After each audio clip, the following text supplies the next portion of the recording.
کشمیر میں سیب کی فصل تیار ہے لیکن کسان پریشان ہے۔ پچھلے دنوں ہی G20 کے دوران بھارت سرکار نے فیصلہ لیا ہے کہ ودیشوں سے خاص طور سے امریکہ سے آنے والے سیب پر امپورٹ ڈیوٹی گھٹائی جائے گی۔ ظاہر ہے کہ دیش کے بازاروں میں لوگوں کو ہر طرح کے سیب ملیں گے اور ان کے دام میں بھی کمی آئے گی، لیکن اس کا خمیازہ کشمیر میں سیب اگانے والے کسانوں کو بھگتنا پڑے گا۔ نہ صرف کشمیر بلکہ ہماچل اور اتراکھنڈ کے کسان بھی پریشان ہیں۔ سمجھ میں نہیں آتا کہ امریکنوں کو اور باقی ملکوں کے لوگوں کو خوش کرنے کے لیے یہاں کے لوگوں کو تکلیف میں ڈالنے کا کیا مطلب۔ ہم تو سوچ رہے تھے کہ ہماری مرکز کی حکومت پہلے یہاں کے لوگوں کے بارے میں سوچے۔ اچھا، یہاں کے لوگوں کے بارے میں نہیں سوچنا ہے تو کم از کم اتراکھنڈ اور ہماچل کے لوگوں کے بارے میں سوچو۔ لیکن جموں کشمیر، اتراکھنڈ، ہماچل سبوں کو ڈبو کے رکھا ہوا ہے۔ ہمیں باہر کے سیب نہیں چاہیے، ہمارے اپنے سیب ٹھیک ہیں۔ ہمیں باہر کے اخروٹ بادام بھی نہیں چاہیے، ہماری اپنی پیداوار ہی ٹھیک ہے۔ اب ان باقی باہر کے ملکوں سے تالی بجوانے کے لیے یہاں کے لوگوں کو تکلیف میں ڈالنے کی ضرورت نہیں ہے۔ ہم امید کریں گے کہ گورنمنٹ اس پہ دوبارہ سوچے اور جو ہمارے لوگ ہیں سیب اگانے والے، اخروٹ بادام اگانے والے، ان لوگوں کو راحت ملنی چاہیے۔ پچھلے سال کی بات کریں گے تو آپ کو پتہ ہی ہے کہ ہم جو کسان لوگ ہیں کتنی پریشانی ہوئی ہے۔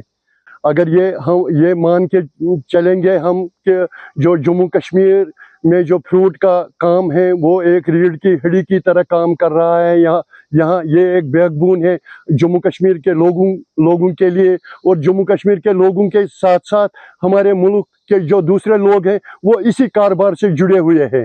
مگر پچھلے کئی سالوں سے ہم لوگ تباہی کے دہانے پر پہنچ گئے ہیں۔ جو مرکزی سرکار ہے وہ اس پہ توجہ نہیں دے رہی ہے۔ ہم لوگ یہ بتانے سے قاصر ہیں کہ اب ہم کیا کریں گے۔ نہ ہم مزدوری کر سکتے ہیں، نہ ہم اور کوئی کام کر سکتے ہیں۔ اب ہمارے خیال سے جو ہمارے پیڑ ہیں اب اس کو ہمیں کاٹنا پڑے گا، کیونکہ جو ہماری یہ فروٹ انڈسٹری ہے اس کو پوری طرح سے سارے اسی کے پیچھے لگے ہوئے ہیں کہ کب یہ ختم ہو جائے گا اور یہاں کی جو اکنامی ہے اس کو کب ختم کیا جائے۔ نہ ہمیں واشنگٹن سے کچھ لینا دینا ہے، نہ ہمیں افغانستان کے فروٹ سے کچھ لینا دینا ہے، نہ ہمیں ایران کے فروٹ کے سے کچھ لینا دینا ہے۔ ہمیں تو اپنے کشمیر کا جو فروٹ ہے اسی کو ہمیں پروموٹ کرنا تھا۔ سارے کسانوں میں آپ دیکھیے کہ اس وقت ہارویسٹ کا سیزن ہے، ہم نے یہ بھی روک رکھا ہے۔ یہ تو اسی وجہ سے اب ہم آپ کے مادھیم سے ہی مرکزی سرکار کو ہاتھ جوڑ کے اپیل کرتے ہیں، سارے جموں کشمیر کے جو کسان ہیں، خاص کر کشمیر کے کسان، یہی ہم اپیل کرتے ہیں کہ اس کو اس بارے میں سوچنا چاہے، تاکہ یہاں کے جو زمیندار ہیں جو پچھلے کئی سالوں سے غریبی کی سطح سے نیچے چلا گیا ہے، اس کو ہم یہی مانگ کر رہے ہیں کہ اس کو ریووک کیا جائے، جلد سے جلد اس کو ریووک کیا جائے، تب ہم اپنے بال بچوں کو پال سکیں گے۔ پریشان ہو گئے جو آلریڈی کسٹم ڈیوٹی یہاں پہ سیبوں پہ کم کی گئی ہے اس کی وجہ سے بھی ہمیں پرابلم تھی، لیکن ریسنٹلی ہم نے جو نوٹس میں آیا ہے کہ آلریڈی کسٹم ڈیوٹی کم کی گئی ہوئی ہے واسٹرن سیبوں پہ، اس کی وجہ سے ہماری فروٹ انڈسٹری میں بہت زیادہ پرابلمز آنے والے ہیں۔ ہم ریکویسٹ ہر ایک اتھارٹی سے کرتے ہیں کہ پلیز اس چیز کی طرف دھیان دیں، اور پچھلے سال کے مقابلے میں اس سال ایکسپیکٹیشن ہمیں بہت اچھی تھی، لیکن اس ڈیوٹی کسٹم ڈیوٹی کو کم کرنے کی وجہ سے ہمیں بہت زیادہ پرابلمز فیس ہو رہی ہے۔